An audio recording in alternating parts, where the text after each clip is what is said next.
nombre es Mario del Olmo, tengo 66 años, lo que quiere decir que nací en 1948 y soy uno de los españoles que con mi edad normalmente hicimos la mili cuando nos correspondía.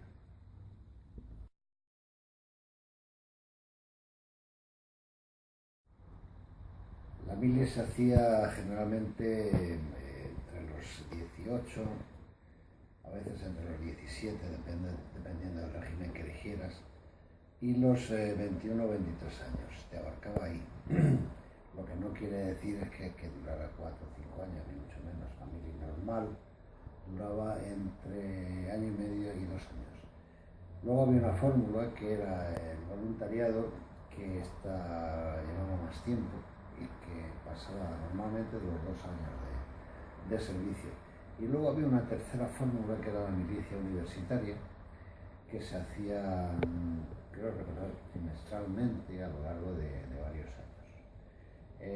La universitaria normalmente se hacía con grado de alférez, mientras que las otras de soldado reemplazo normal y corriente.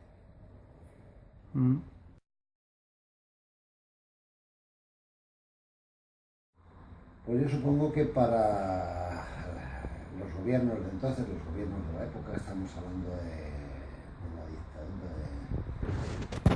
de Franco, pues supongo que las aportaciones del servicio militar eran varias, pero básicamente aportaban intencionalidad política, no otra. Y alguna que otra justificación bastante más material y bastante más peregrina, ¿no? Porque se daba que había una oficialidad muy numerosa y una suboficial todavía mucho más numerosa que supongo que había que justificar dentro de las estructuras sociales del país. Entonces, bueno, pues aquellas levas multitudinarias de jóvenes que éramos, yo creo que el principal objetivo era mantener al régimen en su idea y en su ideología política. Y en los aspectos más materiales, pues justificar de alguna manera esa cantidad enorme de oficiales y suboficiales que el ejército español mantenía por la época. Por otra parte, era un ejército pues muy anticuado, muy pobre en medios materiales, y nuestra instrucción militar se limitaba a lo que en términos militares se llaman orden cerrado, es decir, a marcar bien el paso, a dar bien la media vuelta y poco más, y hacer bonitos los desfiles, porque desde luego exhibición y entrenamiento militar muy poco. En mi caso concretamente, además, pues cuando éramos destinados a destinos concretos, cuerpos distintos, yo me tocó la lotería y caí en un cuerpo que era sanidad. Y salí de la mili, o mi cartilla reza como tal, como técnico en sanidad ABQ, es decir, técnico en sanidad para las guerras, A de atómica, B de biológica, Q de química. Y lo más cerca que estuve de algo que tuviera que ver con las medicinas que hacíamos la mili en un cuartel que había junto al Hospital Gómez Ulla de Madrid, que era militar.